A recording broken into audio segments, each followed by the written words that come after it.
L'association Bien-être en Yvelines présente l'émission Bien-être au quotidien sur Marmite FM 88.4.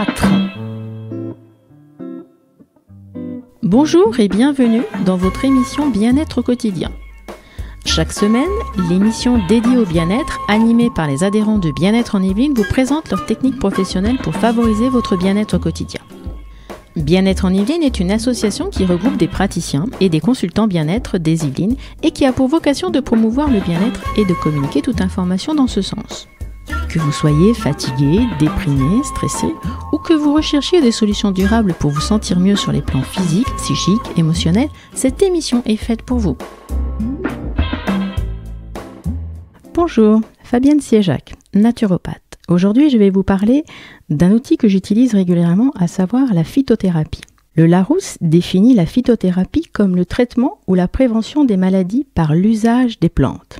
Dès l'Antiquité, l'humanité a utilisé les plantes pour soigner le corps et l'esprit. Jusqu'au XVIIIe siècle, ce fut la seule médecine connue en Europe ou en Amérique du Nord. Aujourd'hui encore, cette pratique est très présente dans de grands pays de tradition orientale tels la Chine ou l'Inde. En Occident, l'industrie pharmaceutique s'inspire des propriétés végétales pour nous proposer de nombreuses formules médicamenteuses. Actuellement, plus de 80% de la population mondiale a recours aux plantes pour se soigner. La phytothérapie ne s'oppose pas à la médecine conventionnelle. Elle présente une véritable alternative à la médecine allopathique et demeure un mode de prise en charge global ou holistique, préventif ou de première intention de son état de santé ou de vitalité. Elle propose des moyens pour aller mieux au quotidien en complément de la médecine conventionnelle ou bien souvent à la place. La phytothérapie peut accompagner ou traiter les maladies bénignes comme celles plus sérieuses. Actuellement, les remèdes à base de plantes reviennent au premier plan, entre autres parce que certaines catégories de médicaments, tels les antibiotiques, n'apparaissent plus comme une panacée. Les effets secondaires liés à la prise de certains médicaments encouragent les personnes à se tourner vers des thérapies moins agressives. La phytothérapie, comme nous la conseillons aujourd'hui, existe après de nombreuses années de recherches scientifiques et cliniques qui prouvent leur efficacité. Peu coûteuses, efficaces et avec moins d'effets secondaires, les plantes présentent de réels avantages. On pense que la phytothérapie agit par homéostasie, en rééquilibrant les processus physiologiques plus que par élimination. Elle est en harmonie avec le corps. Ainsi, la phytothérapie nous relie à la nature par ce qu'elle a de plus essentiel, les plantes. Ces dernières puisent dans la terre des substances qu'elles transforment en vitamines, minéraux, glucides, protides et lipides. Notre organisme s'en sert pour se nourrir et se soigner. La plupart des végétaux contiennent des principes actifs qui donnent telle ou telle propriété aux plantes, et d'autres substances actives qui permettent d'assimiler les bienfaits des plantes et de limiter le risque d'effets indésirables. Par exemple, pour un bon sommeil, l'association de la passiflore, la valériane et du houblon sera plus intéressante que chaque élément pris séparément. La passiflore aide à s'endormir, la valériane décontracte les muscles et le houblon calme la tension nerveuse. Comme tout médicament, les plantes médicinales exigent attention et respect. Chaque plante a ses propriétés d'emploi et ses contre-indications. Sa posologie lui est propre. Les quantités consommées par les adultes ne seront pas les mêmes que celles consommées par les enfants. Où et comment se procurer des plantes ? Les plantes peuvent être ramassées au gré de vos promenades, dans la nature, peuvent être cultivées ou achetées. Pour une cueillette réfléchie, il est bon de tenir compte des ressources naturelles, de savoir reconnaître le type de plante souhaitée. Pour s'assurer une cueillette saine, il est préférable de choisir un terrain sans pesticides, sans déchets, sans pollution ou herbicides. Les invasions par les parasites ou les souillures doivent être surveillées. Connaître l'habitat et le cycle de vie des végétaux permet de mieux comprendre leur pouvoir thérapeutique. Une bonne cueillette se réalise le matin après l'évaporation de la première rosée, mais avant le plein soleil. En phytothérapie, il est important de savoir quelle partie utiliser pour l'usage prévu. Ainsi, la feuille de pissenlit est un excellent diurétique, conseillé aussi pour les problèmes d'hypertension, alors que la racine est un laxatif et soigne le foie.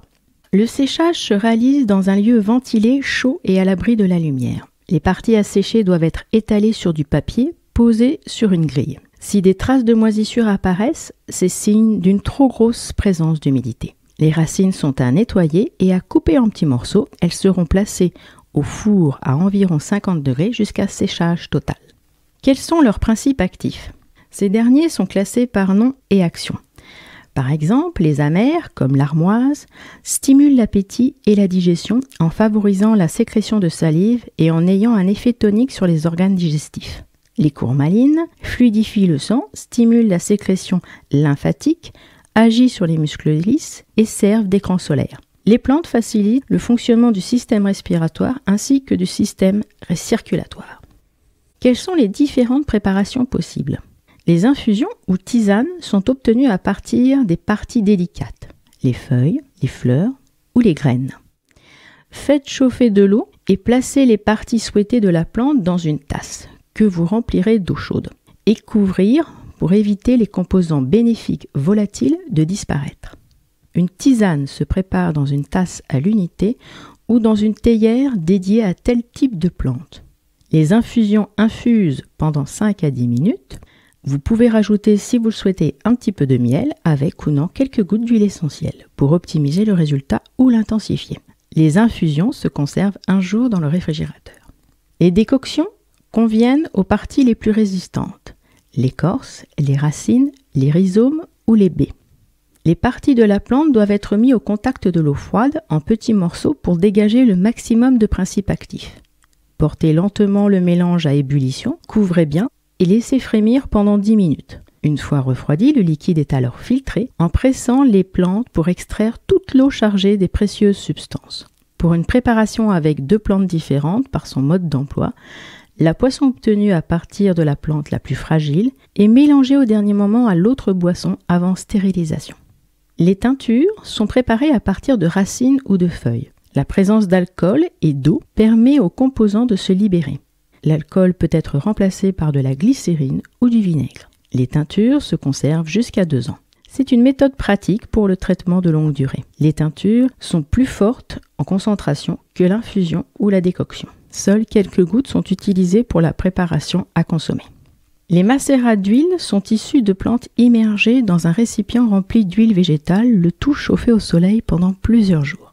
Une fois ce temps écoulé, la préparation est filtrée et on prendra soin de bien presser la plante pour obtenir toutes les substances essentielles. Transvasez dans un récipient en verre sombre et rangez-le à l'abri de la lumière.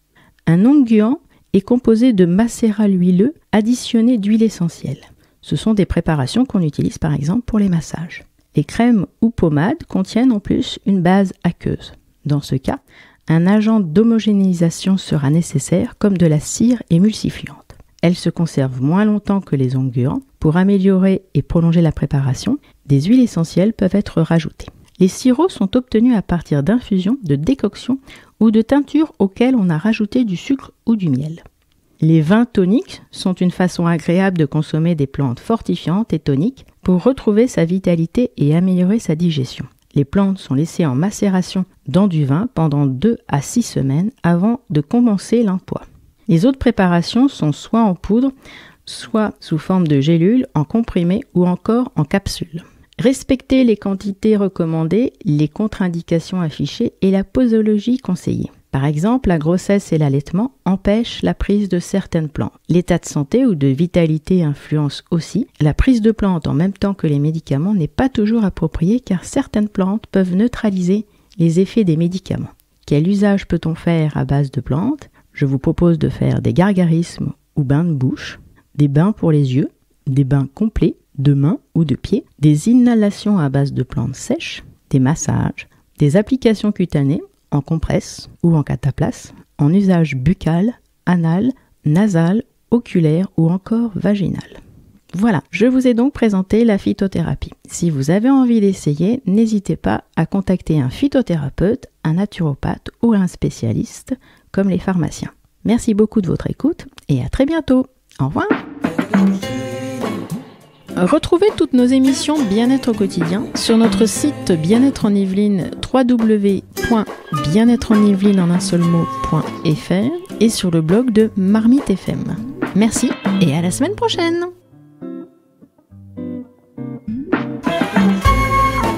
Bien-être au quotidien